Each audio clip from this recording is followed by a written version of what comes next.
Hello, good morning, and compliments of the season. Welcome to Wednesday's edition of the program, Morning Ride. I say this on behalf of the board, management, and staff of the station. My name is Francis Ofulue, and I'm Perpetua Iboba. Good morning. good morning to you. Many things are going on in my head right now. Meat pie, gala night, chicken, turkey, rice, whatever you want to Chin eat. chin. Salad. Zubo. No, I don't know, maybe zobo. Chin chin. Soft drinks, otherwise Yeah, soft drinks. in Nigerian parlance called mineral. Things are Yes, going on a in my lot. head right now. Yes. About tomorrow, because today is Christmas Eve. We're having the spirit of the season. It's time to take off your tie, relax, unwind, know that God is celebrating the day. We've specified that the day after now is for Jesus Christ. It's a Christmas period. Whether you believe that Jesus was born on Christmas Day or not, that's not the conversation. The fact that some group of people came together to choose the day as a day to celebrate Christ, that is a conversation. And we shall celebrate Christ in our own way. Perpetua. Yes. It's a time to show love. It's a time to be kind. I know that things may not have turned out the way we envisaged this year. You know, a whole lot of people are beating up themselves. On a sad note, two distant people I know online committed suicide, and I saw it yesterday. So they couldn't hold the pressure of not achieving a lot in their lives. But that notwithstanding, my mom will always say, when there is life, there is hope. You may not be where you want to be, but one thing for sure is you are not where you used to be. Sure. So life is very, very important, and while you have that life, you have to keep thriving and ensuring that that which you want comes to pass. So tomorrow, 25th, is Christmas Day. You don't have to be a billionaire or a millionaire to show love and kindness. It's as simple as a listening ear. It's as simple as a reassuring squeeze on the hand or a pat on the back. These little things that we just feel, I was just trying to be kind. It goes a long way. So even as we celebrate Christmas tomorrow, let's both the fun, the pageantry, the luxury, the meat pie and everything.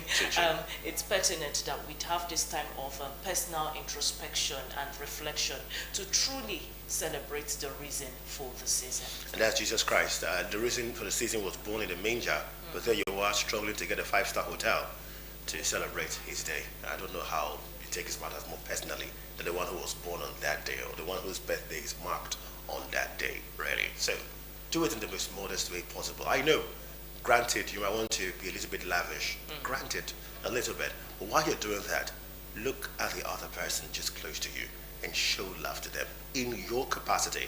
Remember, loving your neighbor is in the Bible, but it says as yourself. So it means you've got to love yourself before you can love your neighbor. After all, the Red Cross would say, when you want to go rescue somebody, look out for danger.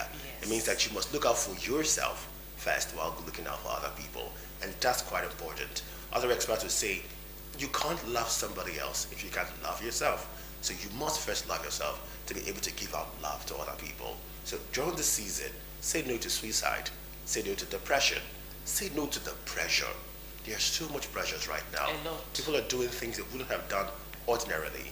People are running into debt. Yes, running into debt. Unnecessarily debt. Accidents, the spike is increasing again, and for me to say spike increasing, it means that it's getting to a monumental stage where we are troubled, that people are moving too fast. People are doing things they would have not done ordinarily, and that's causing hazard or leaving them into hazardous situations that they could have normally avoided. It's also 7 days to the new year.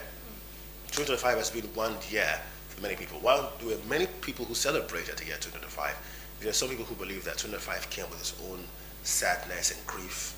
People lost loved ones. Many people I know, yours sincerely also lost a loved one for the first time ever. People experienced pain during the year, as well as other people celebrated success and growth during the year. But that's what years comes with. Happiness, pain, sadness, joy. It's all about the human cycle. We live and we die. We give and we take. We give and we receive. That's the way it works for the human cycle. Right. So however it is though, let's just keep our fingers crossed and don't take 25 too personally. If you made it or not, don't take it too personally. Just know that next year is coming and you would achieve even the things you thought you didn't achieve in 2005? Yeah, same with what we call resolutions.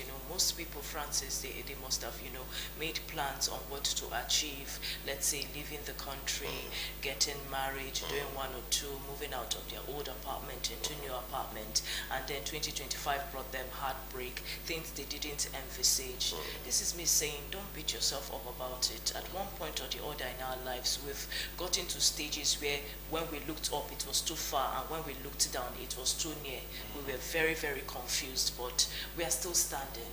Yeah. This is bringing me back to the part that says, as long as you're still breathing, God is not done with you yet. Everything will align. Everything will be fine. Don't beat yourself up about it. Everything will pan out, For those that believe in resolutions, take out time, drop your 2026 resolution, seek out mentors, people that you look up to. They say it takes a village. So seek out people that are experienced and ask for help. It's never, never wrong to ask for help. For those that do not believe in resolutions, that believe in taking the decision one step at a time, one task at a time, all I'm saying is take it easy on yourself. You've never auditioned for life before. This is your first time on earth. And no matter how bad you want to persecute yourself or criticize yourself, you're not doing as bad as you think, honestly, if you look at it on a scale of 1 to 10. Because if you look at, let's say, 10 years before and now, you find out that you must have made progress that you are not even looking at as progress. It's when you intentionally begin to take stock that you know that, oh my God, I've done a lot. So don't beat yourself about it.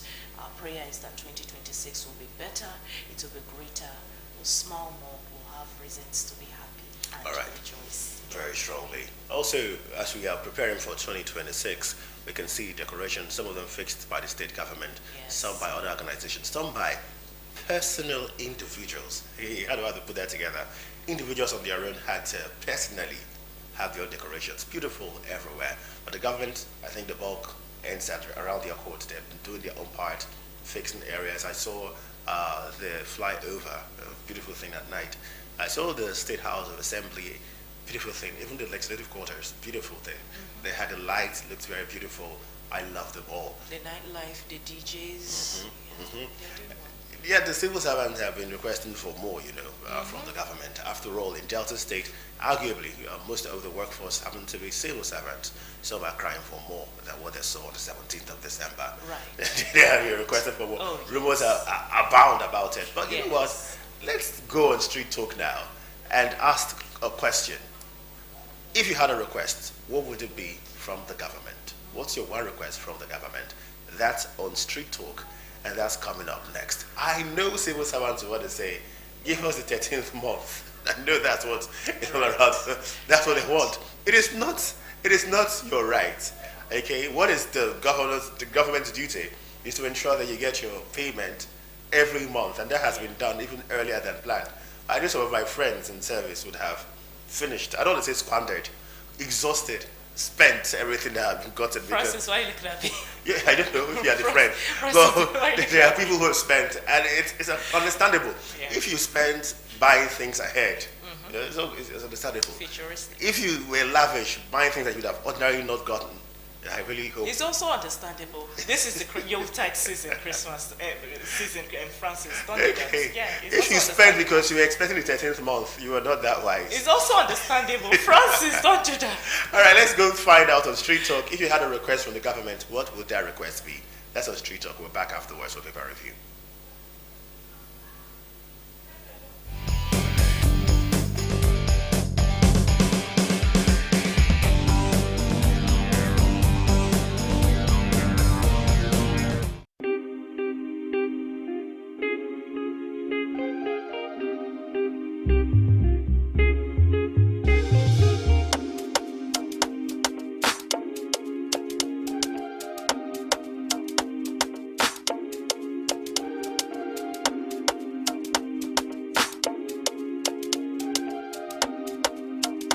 J Mali make it juicy.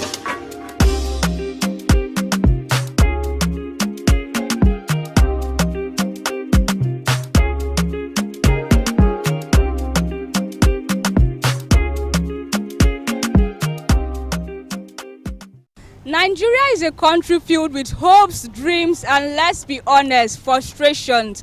Every day, people, face challenges that have simple solutions, yet these challenges go unresolved. Today, we are hitting the streets of Asaba to find out from Nigerians the challenges that they face, and if they had just the opportunity to request one thing from the government, what would that be? Good morning, Nigeria. This is Street Talk on Delta Television. My name is Rejoice Anusi. Let's go get some interviews. All right, so sir, one question for you. If you could ask one thing, one simple, realistic thing from the government, what would that be? I will look at it in the area of responsibility. When we talk about government, people in government, leaders, it will be in the area of infrastructures. This is one of the most important areas that if government should handle will affect the lives of the citizenry. We know people are talking about petroleum. But even if you bring down the price of fuel today, it will not affect every individual life in Nigeria. But there are some facilities like, infrastructure like hospital, good hospital at affordable prices. You have good road network for easy transportation. This will go a long way to affect individual lives.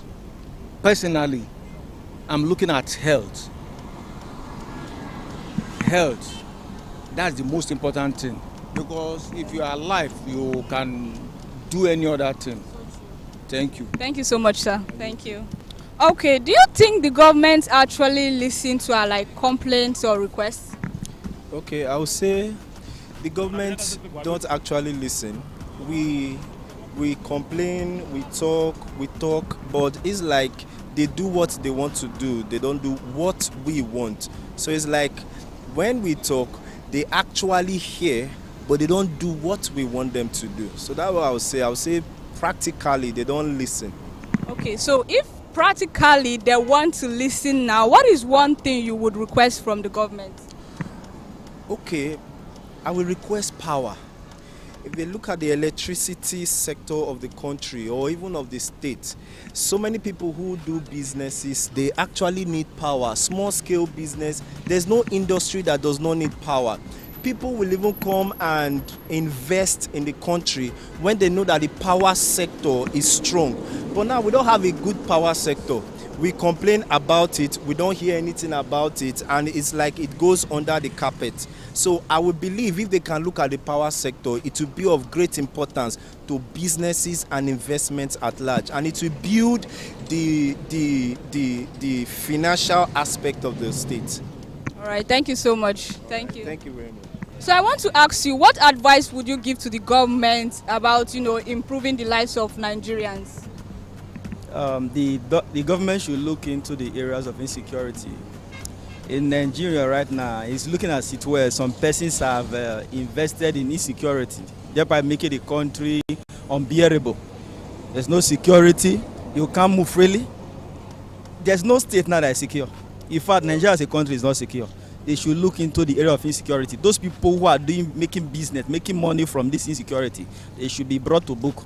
Let there be peace in Nigeria so that anything that people are doing in Nigeria can go very well. That's my advice for them. Thank you so much. Thank you. God bless you.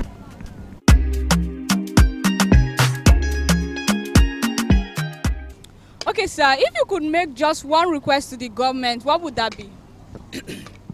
Well, the request I will make to the government, if I will say, is just carefulness for home and feeding. Home and feeding. And sometimes they should make room to advise people without coming of place to be. Maybe you understand what I mean.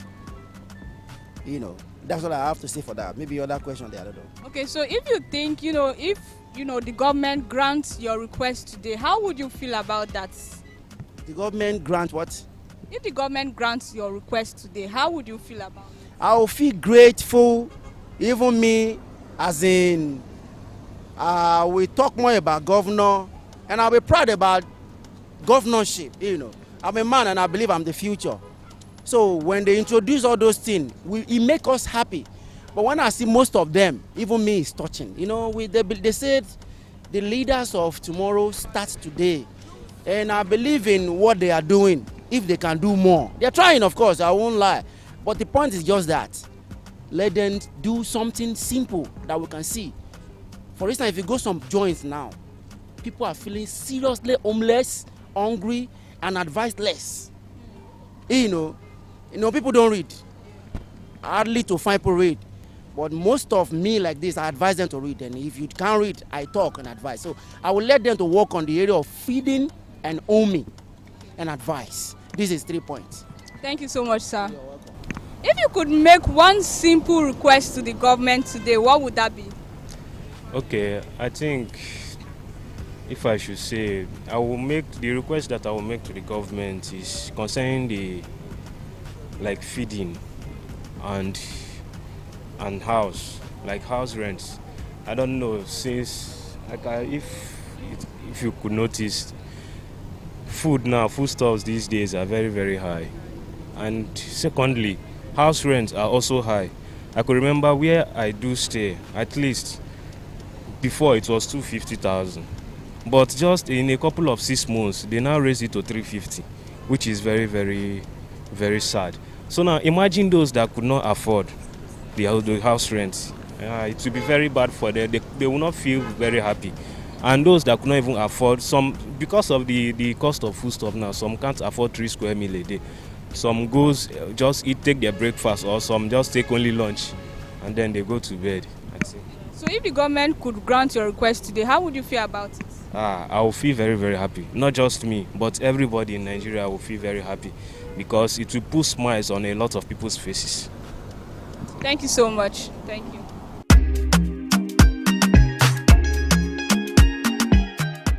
So I want to ask, what is one thing the government can actually implement that will make a big difference in your life or in the life of other Nigerians? They should stop police harassment. Police harassment especially. That is the main thing for boys especially. Police harassment? Yeah, the harassment is too much. Aside that, what other things you think they can implement? For me, it's just that.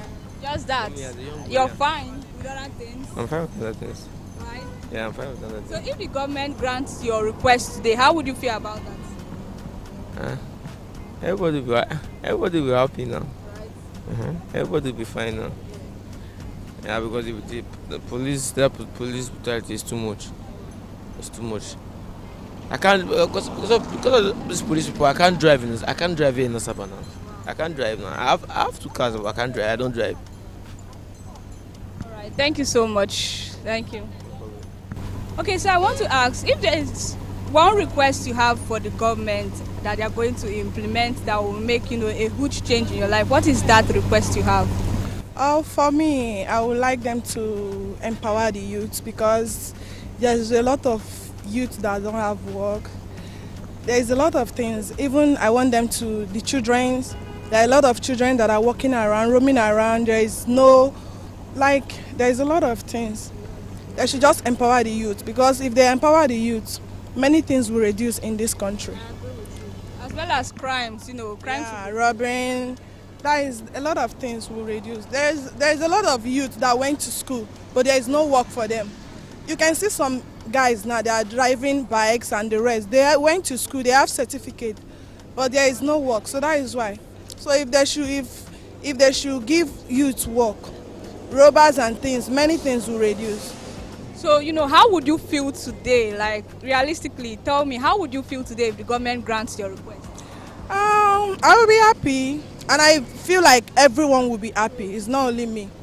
Even the youth, everyone will be happy, because a lot of mothers are praying for their sons, their children to have work. Why they will spend a lot of money to train you to school, and there is nothing, no result nothing to show off. Your mother will still be feeding you after going to school. So it's not good. All right, thank you so much. Thank you. All right.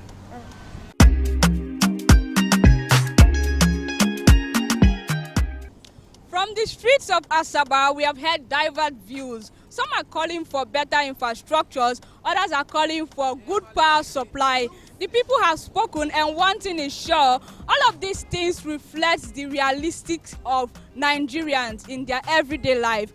My name is Rejoice Anusi, and this has been Street Talk on Delta Television. Catch you some other time. J Male make it juicy.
With us on Morning Ride, Wednesday's edition, the Christmas Eve's edition. I hope you've heard from our correspondents, or respondents rather, what exactly they want from the government if they had a request. For us right here, we just want more from the more agenda.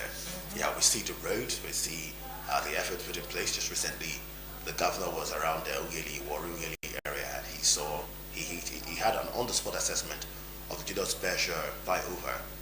And people were happy about it. They loved the progress of the job done. He told them he'll put a hold and open some areas during the holiday period, but that the job would get completed just before the end of the dry season. And that's beautiful after all. Right. But people still want more. Yeah. More roads, more schools, more effort. The 13th month. And there's always as they say, the 13th month. There are some states that have done things like that. But then I had an interview with one of the government officials where he said that the incumbent governor is one who is meticulous about his spending. Very meticulous. Actually. Okay, that was the guest last week. Yes. Talking about how the governor is meticulous about his spending. Before he embarks on a mission, he's sure that he's not spending beyond his means. You know that he's the one governor who is said to have not borrowed or to the parents. So in fairness to him, we understand, but look, the 13 months will not add any more problems. Mr. Governor, sir, the 13th month, it won't hurt. So, it won't hurt, sir. It's all good. But at the same time, it's better he manages himself, he's prudent, and he does things to impress people. At the end of the day, running into debt and then causing more problems. But then fix more for Delta State. Right. It shouldn't be centered around just one area. I've observed keenly too that in Asaba, for instance, there are projects here and there. We see patches here and there as well. On the NBC Road, people haven't complained. The NBC Road doesn't look bad after all. What are you doing here causing traffic? But I think that's their way of maintaining and ensuring. I would also encourage them to go into nooks and crannies, areas that can decluster traffic around the NBC Road, to begin to open Asaba up. You know that Asaba is even moving to, Asaba has moved to Okpanam, spread development. And now it has extended into Ubolu. It's going farther and more. Keep opening areas in the town to link. Something was done around the Okpanam core area, around the CKC Church, down to the Alma Infant Jesus area. Yeah, the 74 area. You could just take a ride down to 74 area. That's beautiful. And that shows that you're opening up Asaba. Do more of these so that there can be declustered traffic here and there. Right. And then go into all those areas. Projects should be done in areas that are growing. The Okpanam area, the Ubolu area, the Ila area, the Ibuzo area, because the Ebu area. It's Ebu area. Asaba is slowly moving into all these regions. And if we want to fight the landlord menace that we have right now in Asaba, it starts by ensuring that other areas are developing as well. And if you can have Asaba function the way Lagos functions, where you can't say specifically where you're talking about in Lagos, if Delta can begin to function in that light, where you say, okay, it's all linked, movements are everywhere, that's what we're turning into. I think this is one of the fastest growing areas that we have in the country. Right. We can keep it up if the governor and the government can put in more effort to open up the town. That's my own request for now. Many requests, I think. A lot of requests, but the 13th month. Yeah. Next, we're going to look at the papers and see what's making the headlines this morning. We're going to read them, lots of them, and then we'll look at some of them before we have our next spot, which will be in our interview segment. Right. We have several papers here. Papacho, do you have them? The New Telegraph, The Punch, This Day newspaper, The Guardian, The Vanguard, Daily Trust, Nigerian Tribune, The Nation, and of course Daily Sun. Yes, lots of them. So we start first with the New Telegraph newspaper this morning. The big headline here says PDP crisis. INEC rejects Turaki-led NWC, cities court's judgment. PDP crisis. INEC rejects Turaki-led NWC, cites court judgment. Okay, my apologies on that. Cites court judgment.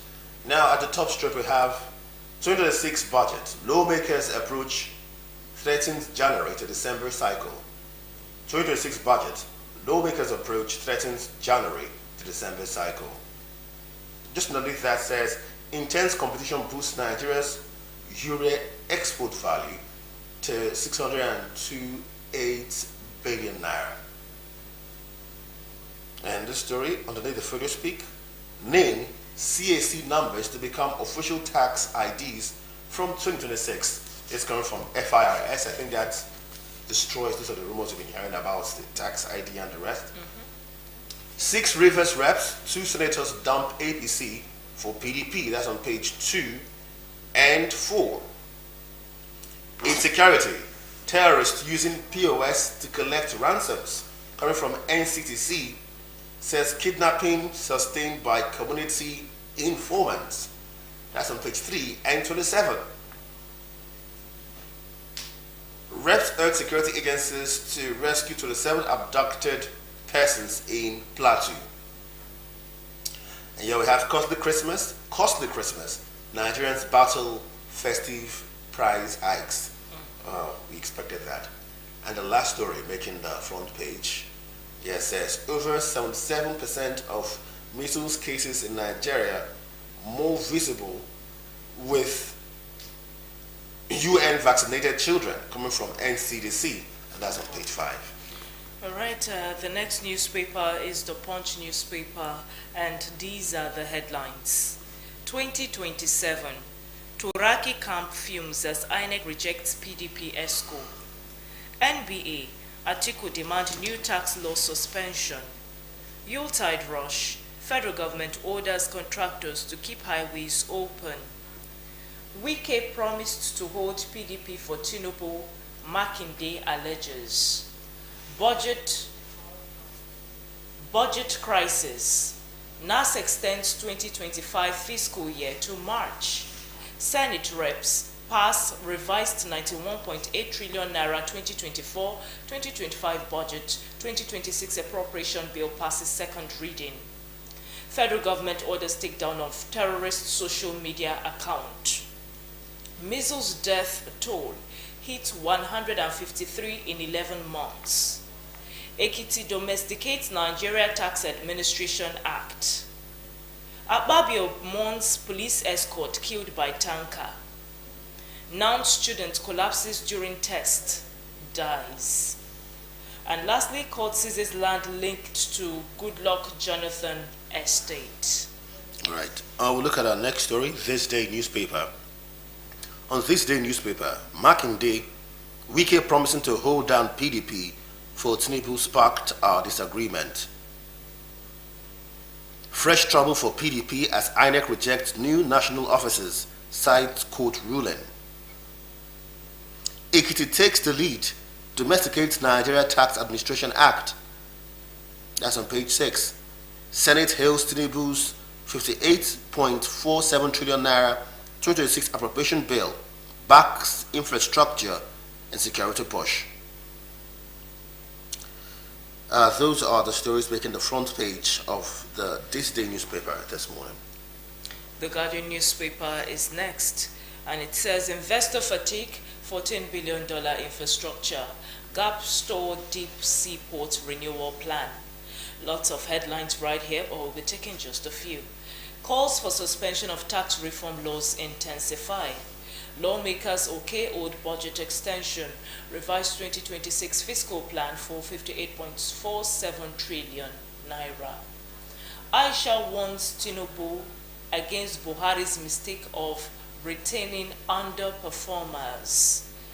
Makinde, opposition site Wiki Factor, says authoritarian drift threatens 2027 polls. And lastly, insecurity, the making of Southeast ghost towns at dusk. All right. The Vanguard newspaper is up next. Gazette furor. NBA Atiku seeks suspension of tax laws. The writer says, NAS reenacts 2024-2025 budgets, ignores Tax Act alteration, adjourns to January 2026, revises 2024 budget for the 3.561 trillion naira. And there's another one says, extends implementation of 2025 appropriation to March 2026. Some of the writers making that big headline on the Vanguard newspaper this morning. We have at the top strip, Nigeria's net forex inflow rises 12% to $41.73 billion. That's on page 19. On page 10, destruction of PDP, dangerous for Nigeria's democracy. This coming from, I can't see this name very clearly. Makinde, yes, Makinde. The writer says Wike promised Tinubu to hold PDP for him. That story is on page 10. On page 9, released NAF C-130 aircraft lands in Gambia en route Portugal for maintenance. Also on page 9, NIN CAC numbers to become tax IDs from 2026. This is attributed to the FIRS. Other stories making the front page on the Vanguard newspaper this morning. Hardship. FD gets 52% of federation revenue. Stop blaming governors alone. Coming from RADA on page 8. Lack of political will hampering fight against insecurity. Attributed to Kwankwaso on page 37. On page 10, Kwam 1 withdraws suit challenging Abu Jale succession process. And on page 40, the sports story, Lukman strike ends Super Eagles slim win over Tanzania. Those are the stories on the front page of the Vanguard newspaper this morning. Looking at the Daily Trust newspaper, it says tax laws face legitimacy crisis. Kidnappers collected 2.57 billion naira ransom in 1 year. Okay, this is a report. Nigeria edged Tanzania in hard-fought AFCON 2025 opener. Officers missing as terrorists attack civil defense post in Niger. And at the bottom strip, PDP crisis. INEC rejects Turaki-led NWC. National Assembly passes 48.32 trillion naira revised 2025 budget. 12 killed in Plateau. Kogi auto crashes. And lastly, terrorists using POS machines for ransom collections. The Nigerian Tribune is up next. Destruction of PDP, dangerous for Nigeria's democracy, coming from Makinde. The writer says Wike at a meeting promised Tinubu he would hold PDP for him. I regret backing him in 2023. This coming from Adila. This coming from Adilabu? No, that's a different story. Still from Makinde. Adilabu doesn't have capacity to organize your APC for president. This story is on page 3 of the Nigerian Tribune newspaper this morning. At the top strip, INEC rejects Turaki's faction's request for recognition, cites pending lawsuits. Tax Reforms Act, NBA calls for suspension, probe.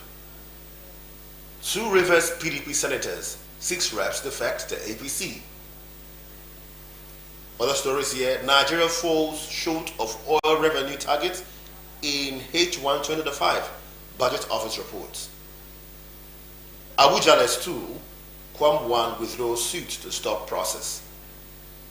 2026 budget, senators insist on implementation as 58.47 8.47 trillion naira appropriation bill skills second reading.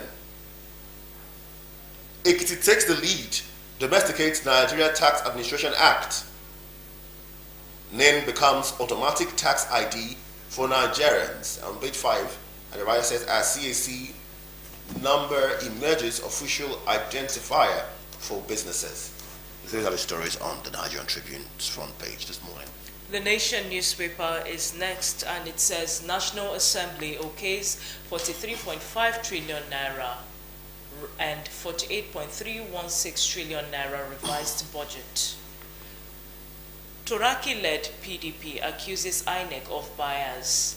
Agency declines request. Yewatda appoints aides. Ekiti domesticates Nigeria Tax Administration Act. Lagos to Ibadan in lockdown. EFCC files money laundering charge against Malami and Son. Ex-AGF faces 16 counts.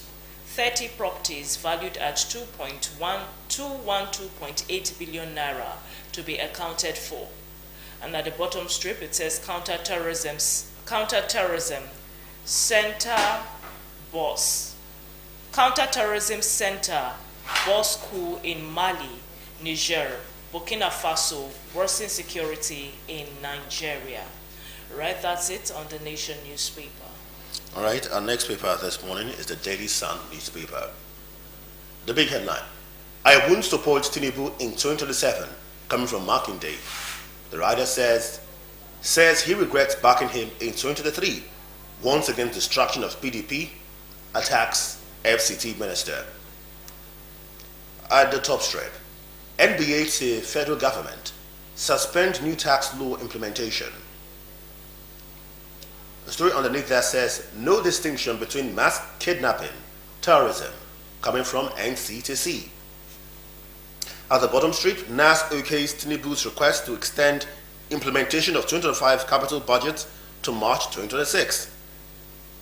Chinese body refutes infiltration of mining sector. Celebration in Abia as Okonjo-Iweala launches electric buses.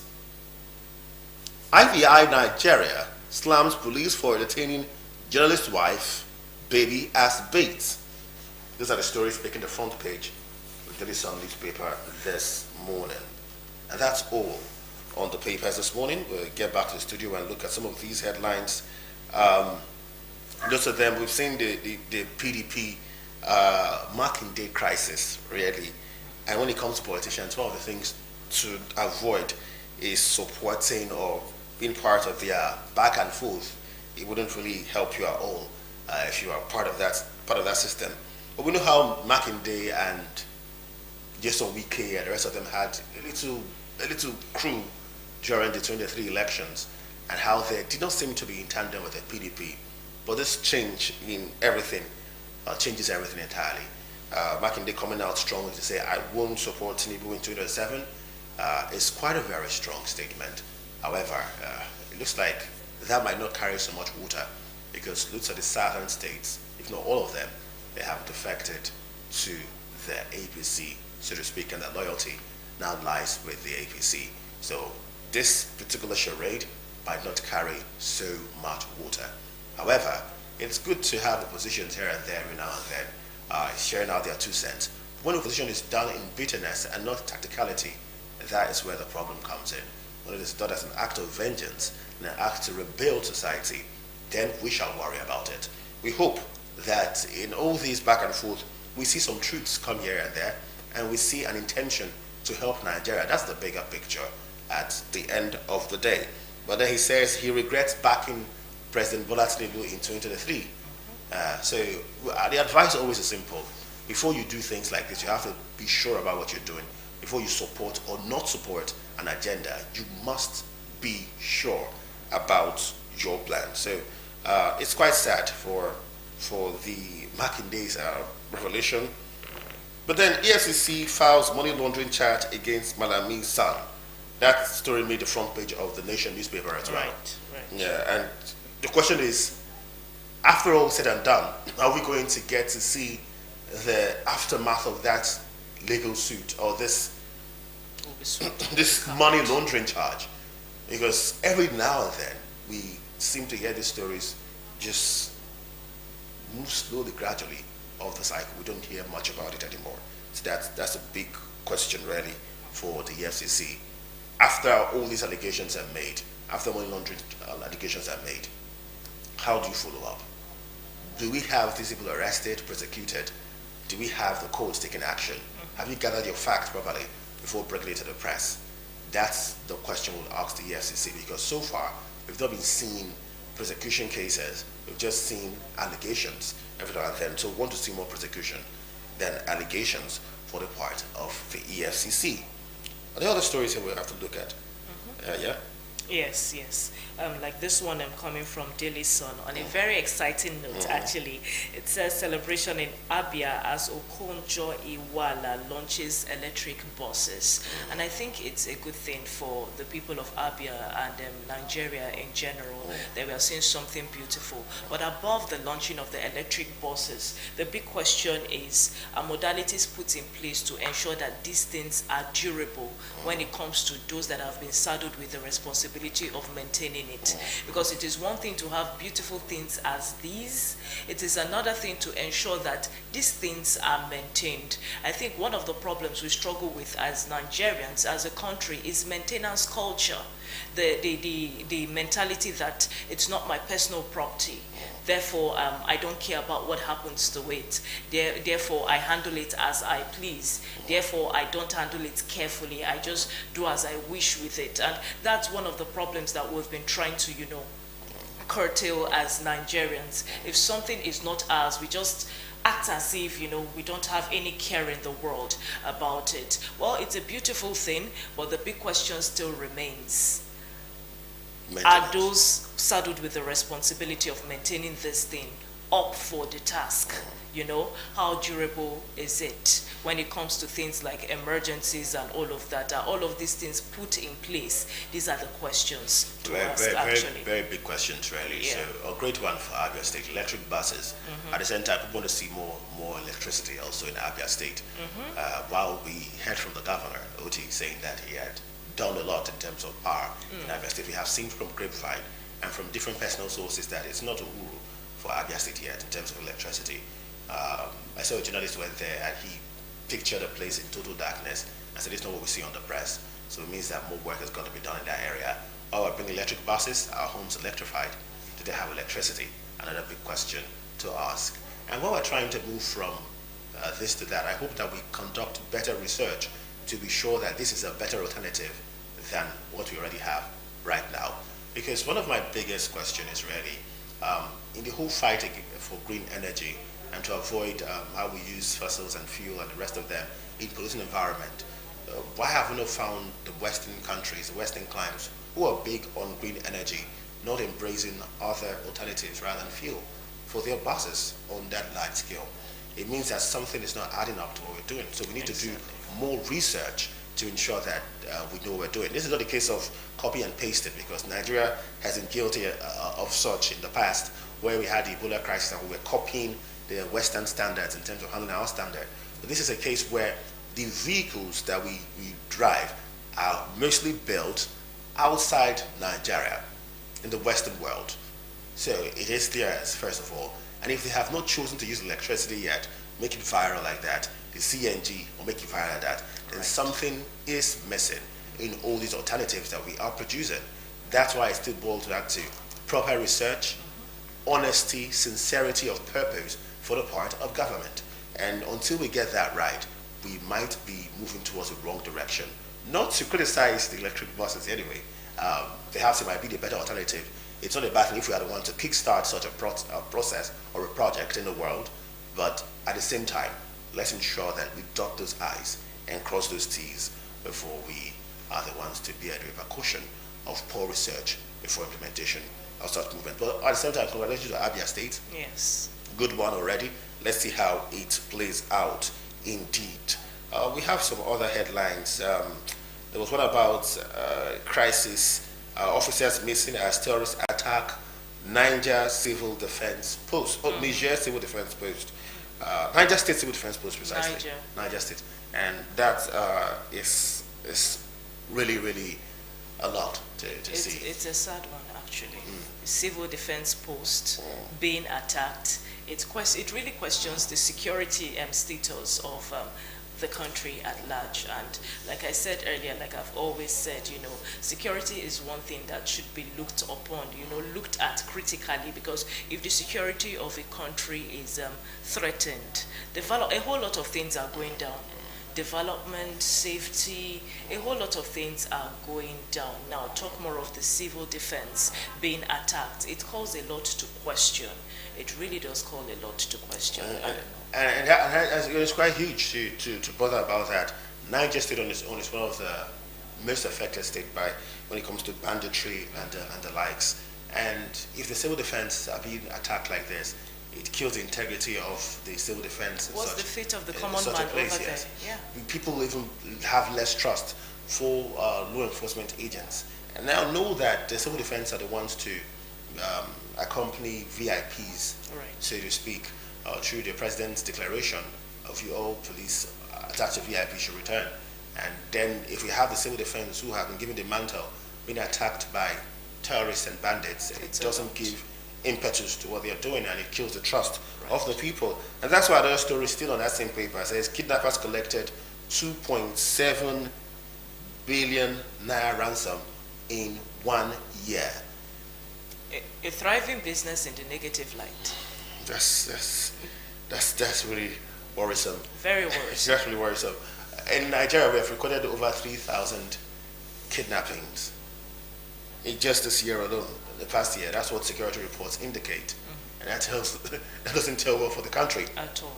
And we're seeing more controversies rising and springing up from it. In Delta State, we had the Harrison Guam issue, really thriving. Edo State, Delta State, Edo State precisely. That was where that particular issue is being handled. And now, in different parts of the country, we keep on struggling with kidnappings. People pay ransom, and I thought that ransom payment was once upon a time criminalized. It was said that if you pay ransom, both the payer and the receiver are liable to go to prison or face the law. But now people pay ransom.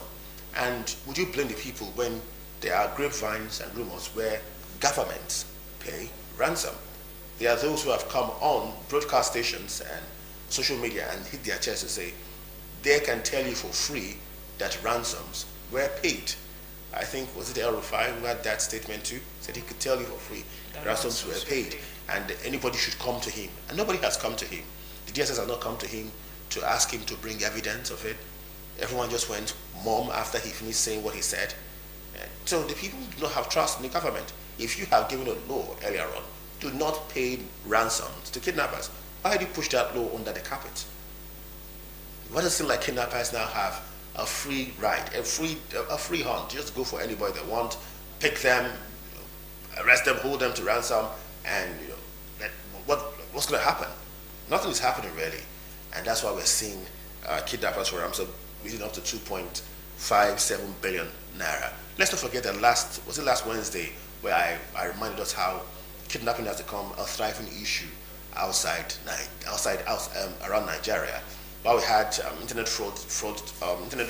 fraud growing in the country and becoming a thing of glamour, we're now finding kidnapping becoming a thing of glamour around the northern region, where they carry their iPhone 17s, well sophisticated phones, make videos, make threats, and they look like superheroes to the young kids growing out there.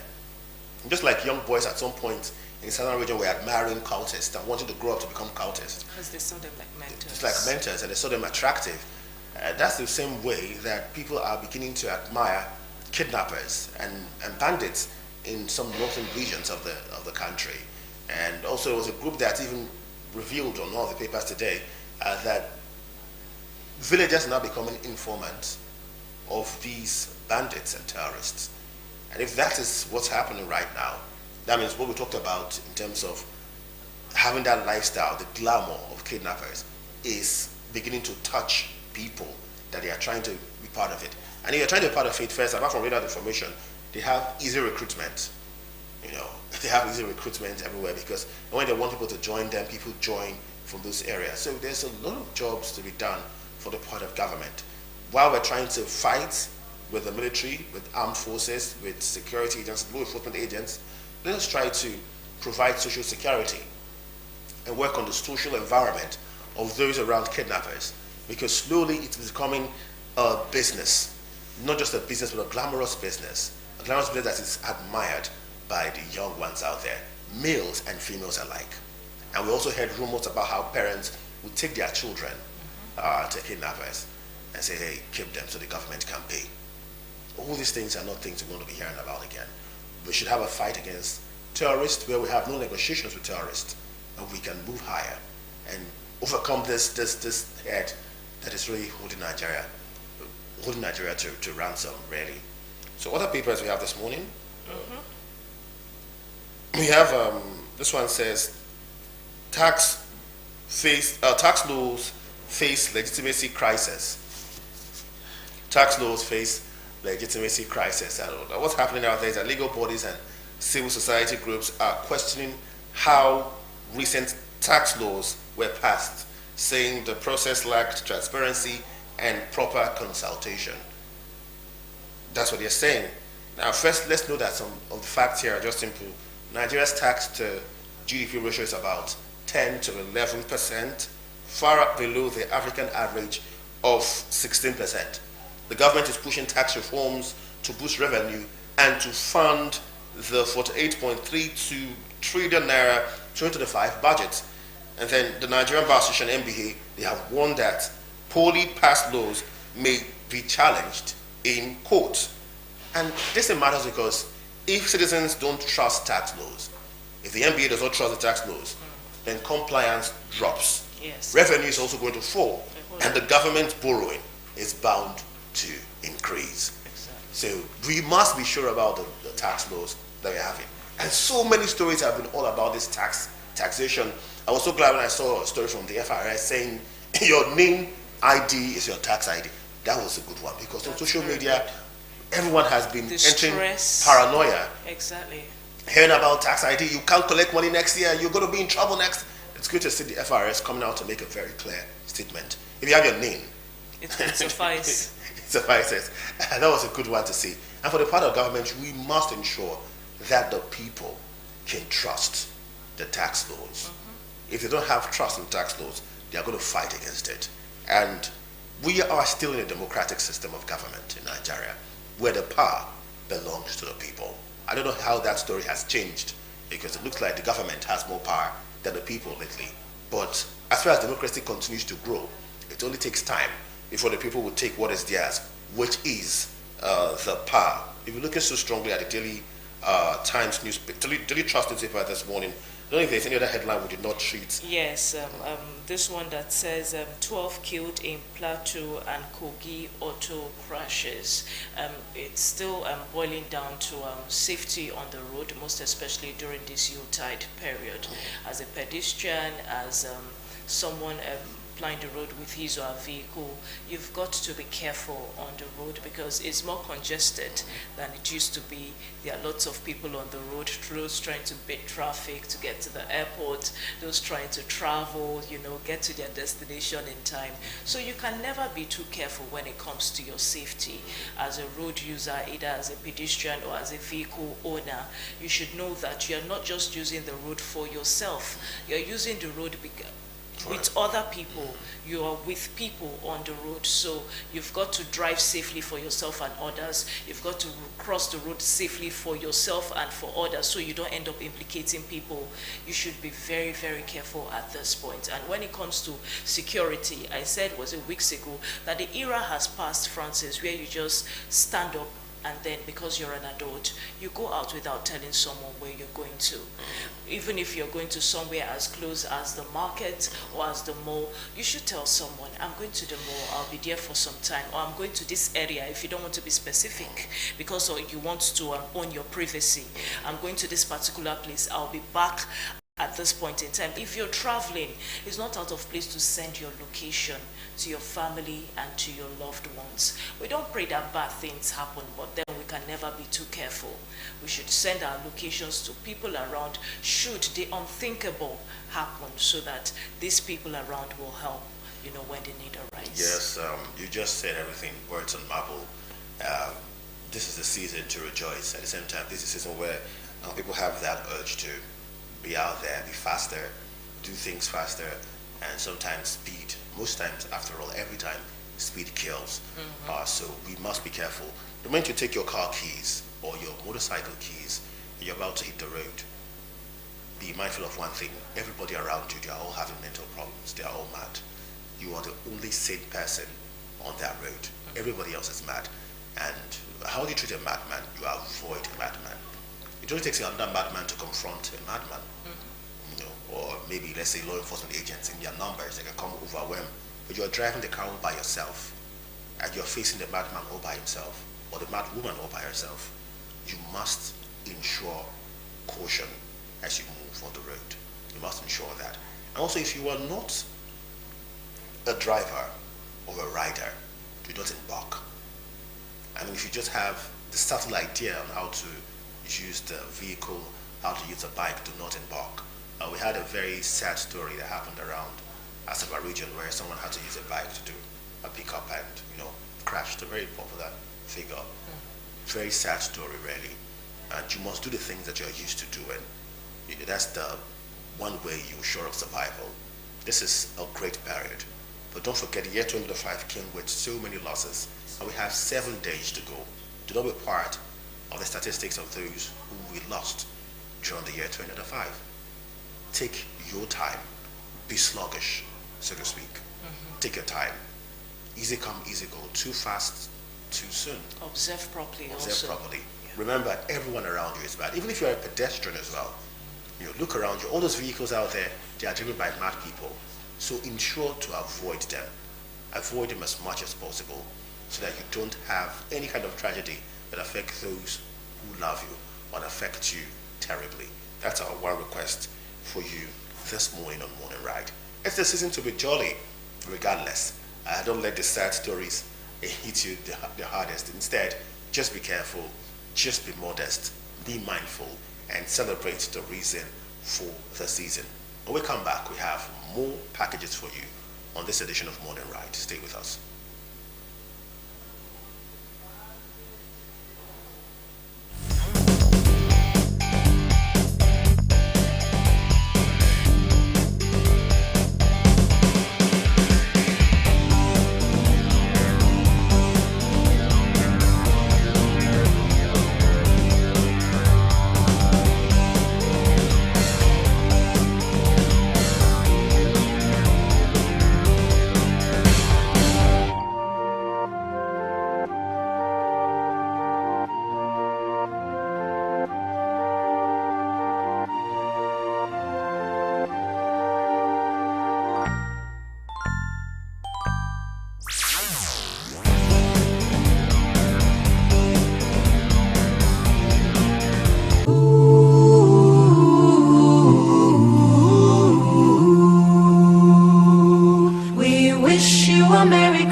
Christmas, we wish you a Merry Christmas. We wish you a Merry Christmas and a Happy New Year. Good tidings we bring to you and your kin. Good tidings for Christmas and a Happy New Year. Good tidings we bring to you and your kin. Good tidings for Christmas. Good tidings for Christmas. Good tidings for Christmas and a Happy New Year.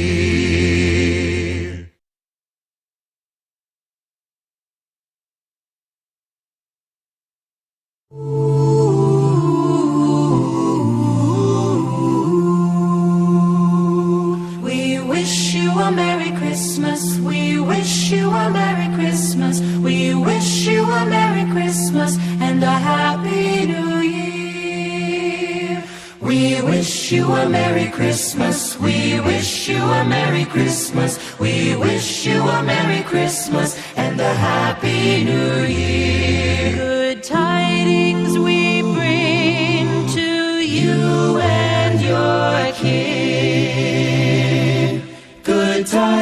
tidings for Christmas and a Happy New Year. Good tidings we bring to you and your King. Good tidings for Christmas. Good tidings for Christmas. Good tidings for Christmas and a Happy New Year.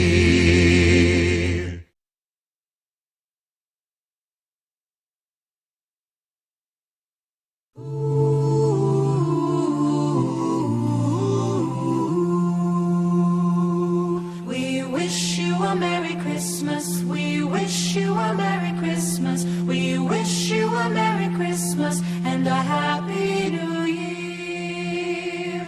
We wish you a Merry Christmas. We wish you a Merry Christmas. We wish you a Merry Christmas and a Happy New Year. Good tidings we bring to you and your King.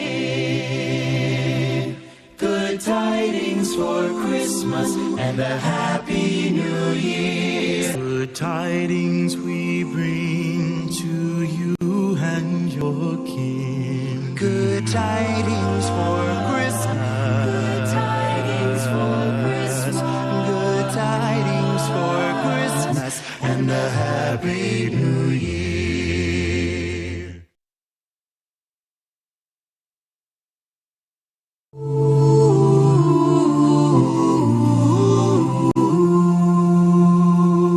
We wish you a See my governor. For our state, we have a God-fearing governor. What about you? Do you have a God-fearing governor? What did they do you? No, because it says where the righteous is. See yourself. When the righteous is in power, the people rejoices. But what did they do you now? Pirona from data now. Sure? You don't forget. Because when governor they fear God, governor go sabi work. When governor love God, governor go love his people. And governor Sheriff, not that governor. Yes, because I don't observe as a project where the door award long ago where they never complete. Governor Sheriff, they complete them to give the people joy. Governor Sheriff don't complete many. Abi you want talk of that Obu Bridge when it be say long ago another project there on ground. What about the transfer road, the Shekiri Road, or we will talk about last week? I've been at the Emivo Rugo phase 1, phase 2, 7 will soon complete. And so it's still start new projects for areas where it's imagine. Governor Sheriff works cuts across the 25 local government areas of Delta State. Early this year, 2025, in a single executive council meeting, Edis Oborewori government approved 76 projects in various sectors, with over 71 of them being road projects. Yes, now because the Governor Sheriff knows a good roads, they connect everything. Good roads, they connect schools, health sectors, businesses, even our communities. And don't forget, say, without good roads, no transportation. Really matter.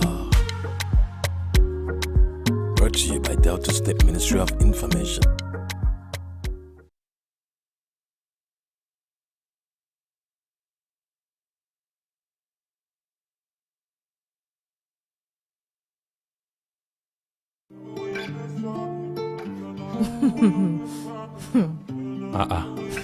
Wetin dey happen? Na my cousin brother. He visit Saple recently. He say he surprised wetin I see. Say true when he dey hear say Governor Sheriff dey work for the 25 local government, say him be dey get doubts. But he don find out say everywhere when he travel go, he get one project or the other when Governor Sheriff dey do. He recently enter Saple. He see and say Governor Sheriff don construct Major Bowen Road from Okpe Road to New Ogorode Road. And even construction dey in progress for Uko Road from Benin Road through Otuedo. Even for Old Saple Wari Road from Amukpe Junction to Ikwewu Community, construction still in progress. For this same Saple so? Yes, for Saple. Me I hear say Governor Sheriff don do Saple Wari Road to Gammon Bridge. For Saple so? Yes now. Now my brother dey talk. Say Governor Sheriff don do Ororo, Chester and Benjamin Osaregbaje Road. Me I hear sef say the road where Governor Sheriff dey construct for Benin Road from Green Ekpedi Road for Olympia to Abeke Road, say he go soon complete am. Yes, sir. Governor I hear am, Sheriff, I hear am. as they do infrastructures everywhere, na so you still dey do human empowerment. Governor Sheriff Oborevwori don train and empower over 250,000 youths across the state. Delta Cares Fadama don distribute agricultural inputs to farmers for Oko-Ogbele community for Oshimili South. To farmers o. Wetin you dey think like that? Abi make I change career? You get long way to go. Governor Sheriff projects na brought to you by Delta State Ministry of Information.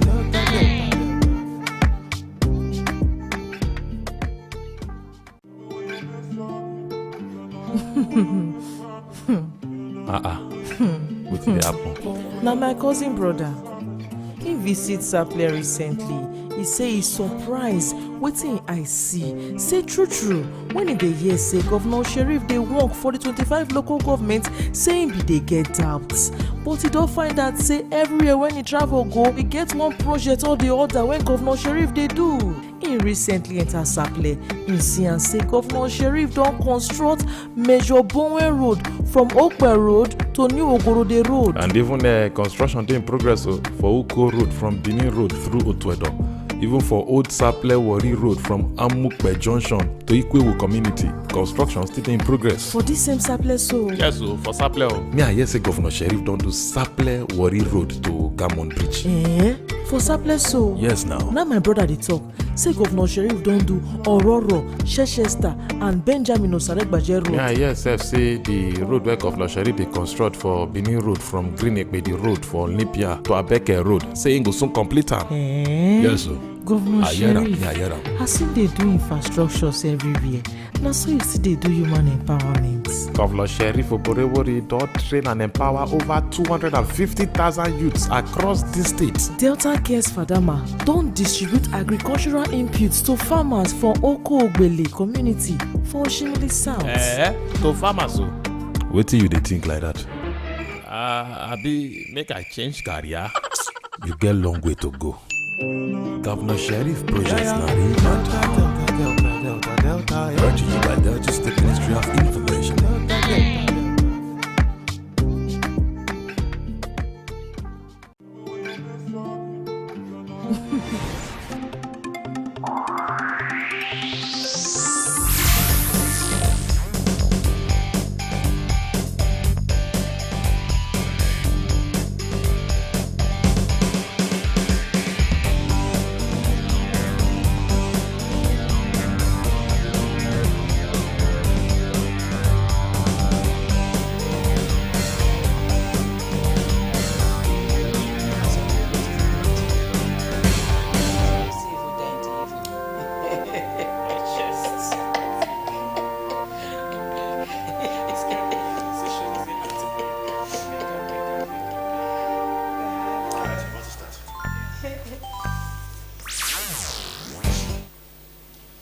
Morning Ride, Wednesday's edition right here on Delta Television, the People's Ride. Now, every other Wednesday we have conversations with people, and our plan is simple: save the country, save the world. Either we're trying to do that talking about politics or lifestyle, choices, actions, so to speak. Our plan, our intention is quite noble: save the people and save the world. Now, doing that this morning, we shall be talking to a woman who is very much interested in women. She is, because she is she's part of a very, very strong group called the Working Fingers International Initiative. She is the chairperson, to be precise. Association Against Child Sexual and Gender-Based Violence, civil society representative. She's a UN Women Gender Equality and Women Empowerment Coordination Mechanism Platform personality right here in Delta State. She's nobody but Ambassador Eris Jewo Ibi. It's good to have you right here. Thank you. Good morning, Ma. Welcome. Thank you. Welcome. Well, our conversation this morning is about women in an evolving world. And that's a very powerful one. Women in an evolving world. While we prepare for all the occasions and everything, one big artist in the whole plot: women. There are those who believe that the world started from women. After all, women are the ones who give birth to the population of the world that we have right now. But are women being treated right? Are women part of the system, or are they still marginalized? Are they still sent to the kitchen There are those who believe that women have taken over in terms of education. After all, when you go to classrooms, you find more women lately in schools, especially in the southern region, than men. There are others who say that, you know what, women are still given lesser treatment in their place of work, denied of positions just because of their gender. There are some who say that it's the fault of women. But now let's talk to the expert here, who has been under Women Matters and Children Matters for a very long time, ensuring equity, equality, and fairness. When you look at the contemporary woman that we have today, what is your impression about their growth, their development, or their status in today's society? Okay, thank you for having me. Women today, they are making strides. Yes. Women today, they are making deliberate efforts for their voices to be amplified. Women today are striving to get education. So women today, in my own general view about the efforts of the women, is that women are making efforts to advance themselves. But a few need to know why they should ensure that they advance themselves. That's a strong one. Thank you. So as a woman in leadership position now at this point, what inspired you to support the cause for women to ensure that they get to that pinnacle or high echelon to want to aspire leadership and greatness? Okay. What majorly inspired me is my childhood. Okay. Because growing up as a child, ordinarily, I would not have been where I am today if not for the grace of God. So, and with grace. So, even completing education, my circumstances was such that I was not supposed to be where I am now. By one, I was from a broken home. My mother left the marriage even before I was 10. So then my stepmother had her own children to care for, but yet she still made deliberate effort to care for me as much as she could. So growing up at a point in time, she got tired because she had her own kids. So, but then my father continued. My father never gave up on me. She made sure that I pushed on. But it got to a stage too. He too could not continue. So it now behoved on me to either end up as an FSW, which today is one of my major thematic. FSW is female sex workers. Circumstances push girls into that profession. So it's not left for that girl to remain there or come out. So if you must be somebody in life, if your childhood circumstances wants to make you not to be who you want to be, now that you know, you just have to get out of that condition. Say, or early marriage, because two things were open to me at that time. Either go look for a man, marry, stay, or end up as an FSW. You understand? But I determined. I had a friend. That's talking about good company again. I had a friend who was also struggling. So I had to just struggle and go back to school. And though I met, because I was now free to marry early, it now made me to marry very early. But marrying very early, I didn't still stay there. I fought my way to say, I must get educated. I must continue. So my greatest inspiration is that my early childhood, and that's why today I focus on girls, children. No matter the condition, today you are herself, no problem.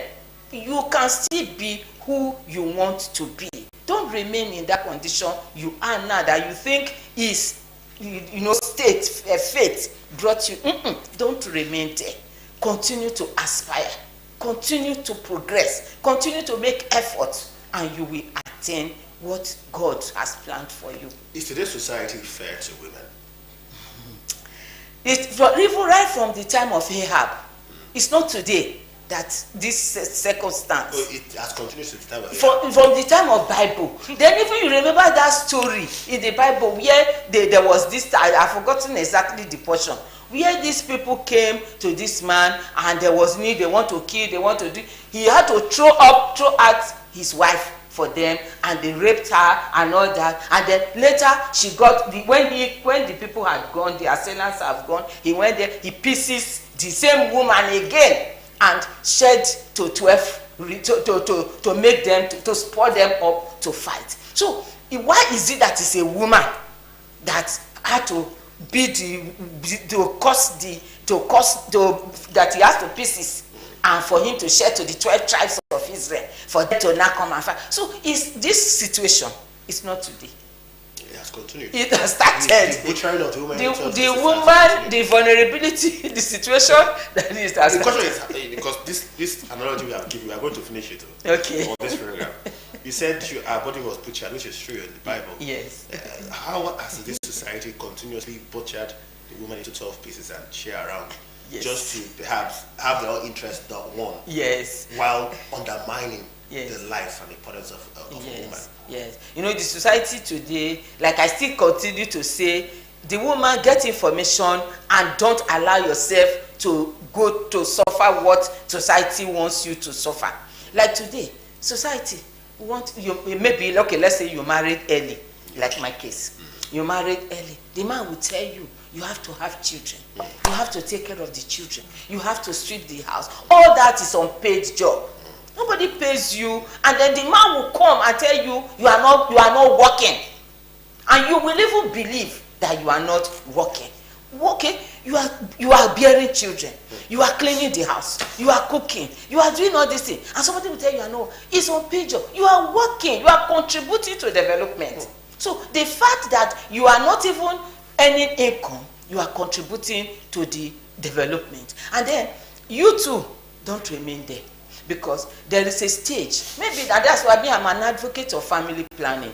You have 2 kids, you have 3 kids, you are no longer, you have children. So you have 2 children, you have children. How about spacing in this whole conversation? Because yes. I know of those who are, they call them normal parents, sharpshooters. Okay. So when she's pregnant and she has given birth, she's pregnant again, and she's giving birth, she's pregnant again. Very quickly, they say that it's good for the woman to already do it. Other people say if you had space, that's right. Yes. Longer. Child spacing, family planning, very, very important. So if you want to have 2 children, you have one now. You can go to your clinic. They will put primary health care centers everywhere. Just go there, tell them you want to space your children. There are different type. There's the one they will just different. Yes, even injection that will help you prevent for 3 months. But especially me, I'm an advocate of breastfeeding also. Yes. Because breastfeeding also helps you to space your children for most people. No. But we know that some people, while still breastfeeding, they can get pregnant. So you go, So you go to your clinic. They will give you a simple way that you space your children. So the number of children, I'm an advocate of less children. 2 children, 3 children maximum.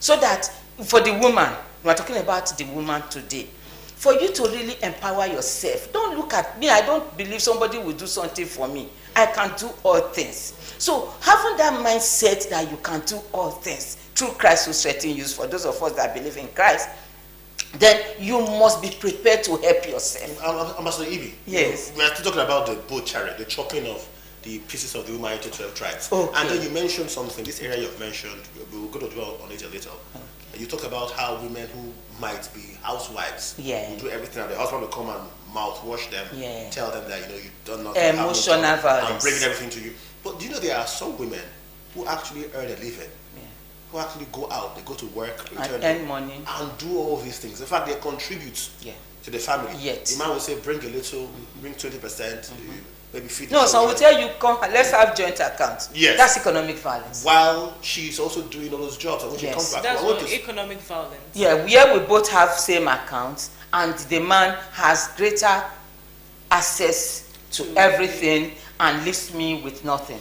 So when it comes to Francis. So when it comes to ownership of joint accounts, now first off, they should both be signatories, right? Both be signatories, both be involved in the management, both be involved in equal access. Great. And while we are buying stuff, it should be Mr. and Mrs. Eris. Your name, the woman's name, your Eris should be there. Because when you make mistake, the man begins to, people want to buy prop land now, and the man goes there because we both have joint accounts, both of us have been saving, we are one, we are love. Could be his missus. you now sit down. My husband can go and buy it. Then he now buys it, Mr. and Mrs. John, or his name. Then one day when the relationship gets sore, say, come and get out of my house. Because oftentimes it's the man that always have the house. Whereas both of us have been working. Both of us have been making contribution. Then now, it's your house. While you were paying the rent, I was feeding the children. Yes. Both of us have been working together. Then you now tell me, get out of my house. That's what, so the society, like we really said, is really against the woman, but the woman gets herself there by deliberate effort. You know why I was drawing on the question about women working and at the same time handling domestic issues, becoming domestic staffers in the household. And that means she might wake up as early as 4 o'clock in the morning. That's what most of us do. While her guy is still asleep. That's what most of us do. When she wakes up, she prepares the food, gets the children ready for school. No, that one we don't complain. We don't mind. Then she rushes to work, comes back, and she prepares food again. Yeah, everything. So she's always exhausted. Yes. And somehow she's still made to do more at her place of work and compete against other men at place of work. So the topic is the man is not happy. The topic is not coming to view as women in this world. How are they growing really? How can such a woman grow? And how can she strike a balance at home if the situation at home will not make her grow in the first place? The situation at home will make me grow because you will help me. The man must help the woman, because if you say, okay, it's all my duty, because like some men think, it's all the woman's duty. Maybe he brings higher money, so he says, "Oh, to hell with your money." So okay, let's say you bring. We are both. We just, the woman is a helpmate. You understand? The woman is a helper to you as a man. I didn't come into your life to come and take over your responsibility, and I cannot even take your responsibility in the first place. And no woman wants to take a man's place. It's when the man now want to make it that you should, because you are strong. You know, some men, because they will say, she has capacity. And the women should get sense, because if a man wants to leave everything on you, let him know that both of us are helpers. Both of us, you are helping me, I'm helping you now. The children are our children. So we must do these things together. So whether household chores, whether both economic resources, we know today many women even earn more. And some of them still come back home and accept. You know, I always believe that it's your personal, it's the woman, the mindset reorientation is where I'm driving at these days. For the women in the evolving world to get better and do things better, you should have a mindset reorientation. Don't allow yourself to be who somebody wants you to be. Okay, let's bring in tradition into the conversation. Culture. Traditional culture is a position. A woman must honor her husband. Beautiful. That's the culture. Accepted. Okay, you accept that. That's it. Where is the thin line between being resilient about what you deserve as a wife? Saying, for instance, you know what? My husband, we should work together. My husband is my head. We should earn together. Yes. And your husband is somehow, sticking to the cultural. Your tradition is different from culture. Yes. The cultural setting where the man has to be lazy, he gets more money, he sleeps a little bit more, and provides more money.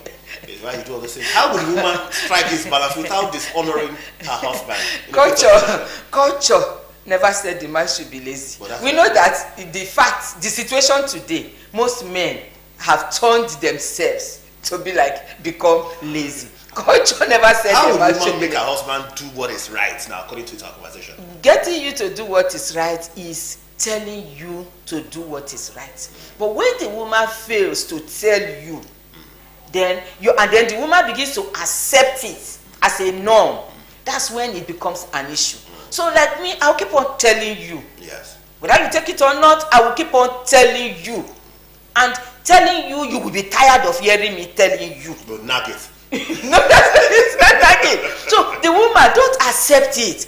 You always say what is right. Culture, you are my head. I'm loyal. I'm respectful. You are even in my religion. Everything says you are my head, but I am your helper. So you should know that I am your helper. I didn't come to your life to take over your duties. You are the head of the home, for crying out loud. I have a worship song to sing to you, but I'll just hold. A very popular worship song that we sing to God. You kept on saying helper, helper. Yes. Helper. No, I'm your supporter. The the woman, even in this evolving world, is a supporter. So the woman should advance herself economically, mentally, emotionally. The woman should advance herself every day. Listening to television like this, you are even helping yourself. Some people, they watching movies, good movies, you are advancing yourself. Then using your resources to improve yourself educationally. The fact that you were a primary school holder, like me, I married, even my husband met me when I was in secondary school. Yes. And he dragged me into, I told you my background. That was why I started to have boyfriend at 16. So he now dragged me into marriage immediately. So imagine if I was not lucky to have met a man then, though I entered marriage early marriage, I may have ended up as an FSW, like I told you the first time. So circumstances makes people, maybe if today young women, they have privilege to get to school, do your education, first degree, second degree, PhD before you marry. Anyhow circumstances has favored you or not favored you, have this mindset reorientation of being who God wants you to be. You are a source of blessing to your generation. Amen. Okay. Yeah, okay. That is who God wants me to be. Amen. So I must continue to build on myself to be a source of blessing. Okay, so you are the executive director of Working Fingers Initiative. International initiative, and they are focused on women empowerment. Yes. Now, what are some of the key thematic areas when it comes to women empowerment that they are focused on? Okay, we are focused on mindset reorientation, capacity building, skills building. What kind of capacities? Okay, I'm a professional accountant in the first place, but apart from being a professional accountant, I can talk in different areas of life. So we build women's capacity in different areas of life. Because one person, when I started development work 20 years ago, it's like you are few of us then. But today, through this work we do, we have so many CBOs, so many NGOs now in Delta State. We have a platform, and we are still building our capacity. And we call ourselves leader. In that your strength is, I have my own, you have your own. So all of us, so women should respect each other's strength and harness our strength together, and then we grow together. So by the time we say, I have made it, and I am, you be yourself, how would another person grow? So the objective of our group is have many leaders. As today, by the grace of God, our database, we have about 4,000 women and young people, not only women anyway, because some young men still need mindset reorientation. Okay, so when you talked about something that your organization does, that's in essence women supporting women, but as opposed to the ideas that women have about their fellow women, and even men have about the relations that women have with themselves, they are of the opinion that a woman's greatest enemy is a woman. So how do you speak to that when it comes to the idea of women pulling themselves down in different aspects of the society? We agree. Just like we talked about GBV being a lifelong since the time of Ahab, the same thing today. We have a few women who have refused not to accept this situation, these women evolving positively. For us to evolve positively, we cannot pull ourselves down. Even if a woman does something wrong, stand by the woman, help the woman to overcome that her weakness. Because some people generally have weaknesses of lying and spoiling people. Me, I can't talk of I can't spoil somebody. But some people have this habit. Not even the line. We've seen in cases where probably a woman does something is bad, and then why men are trying to, most especially on social, why you go through feeds and you see that men don't want to directly come out to even stone the woman, rather than focusing on the woman, they are focusing on the actions of the woman.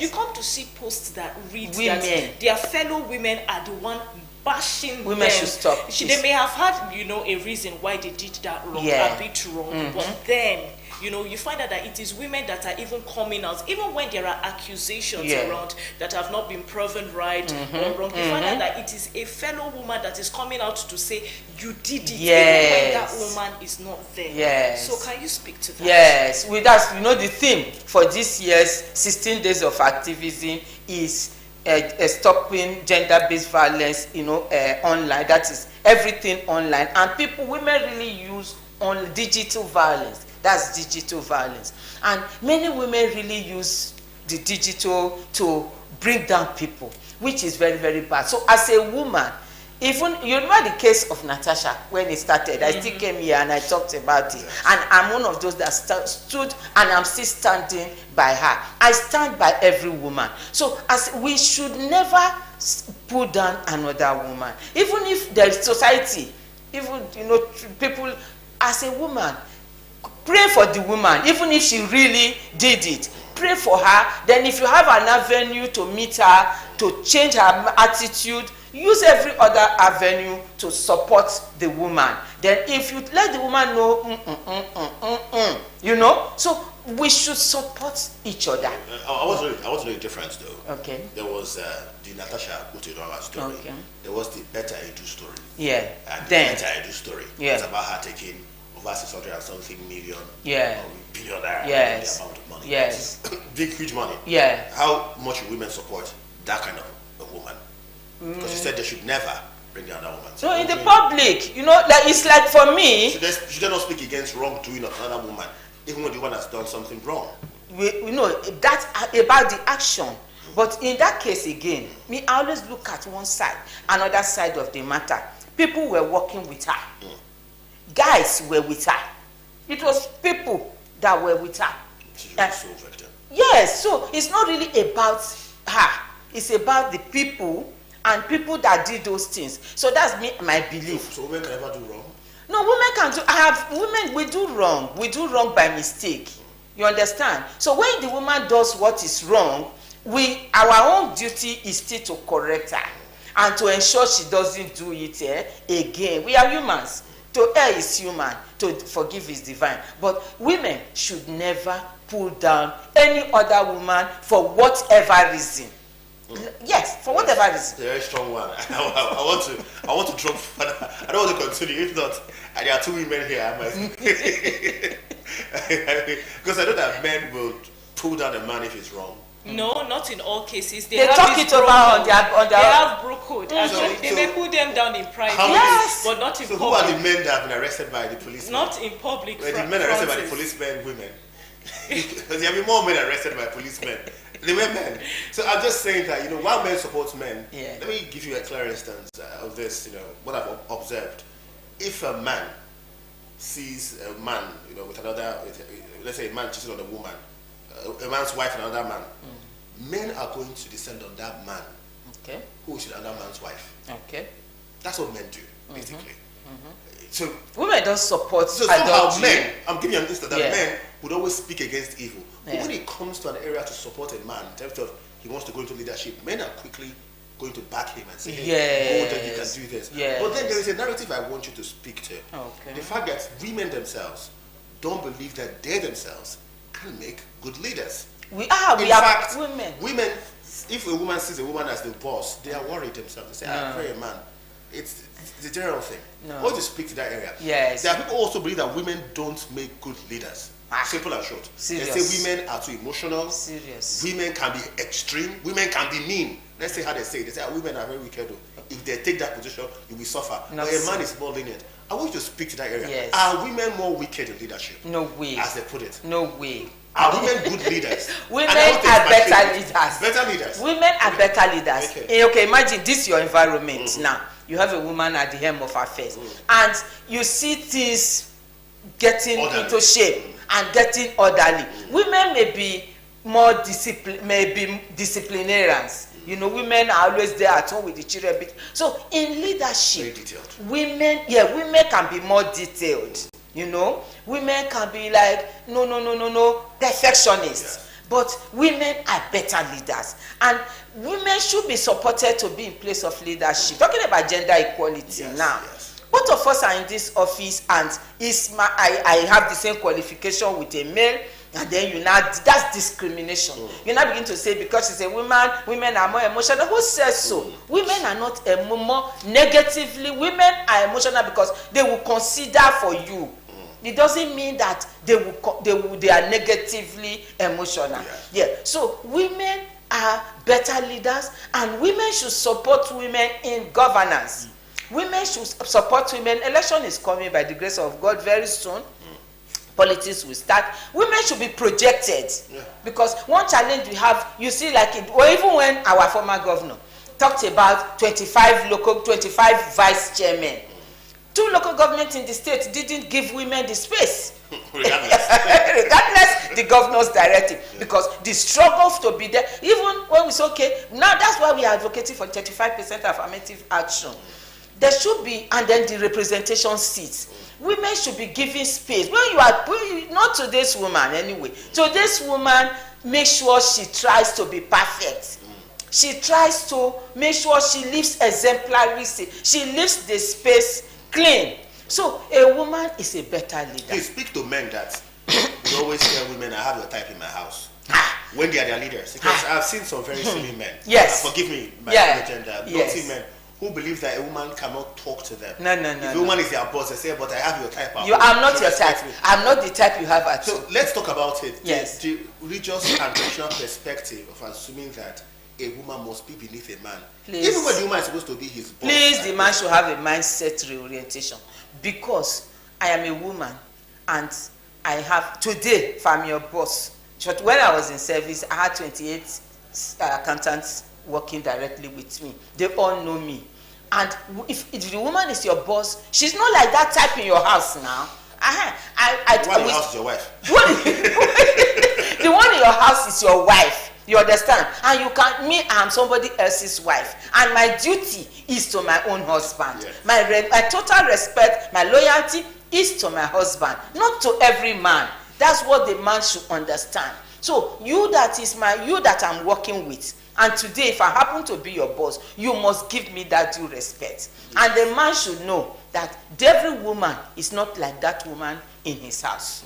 Yeah, because that's the way we talk about gender equality, talking about equality in the workplace. If I'm your boss today, if a woman is your boss, give her due respect or you'll be fired. Okay. So in this world where we find ourselves in, where it's a constant tussle, most especially when it comes to the female gender, because she's simply a woman, some opportunities are not there at the table for her. She's got to stress more than the man to even get that opportunity.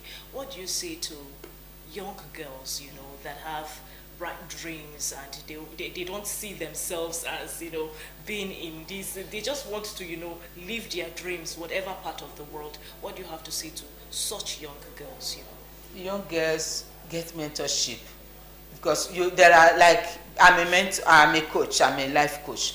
So, and we've been building the capacity of so many women around coaching. So as a young girl, you may think it's very easy. As you think, it may not be that easy. So aspire, get educated, get knowledge, use opportunities, but don't jump too high at the same, like you want to just take it easy and get counseling.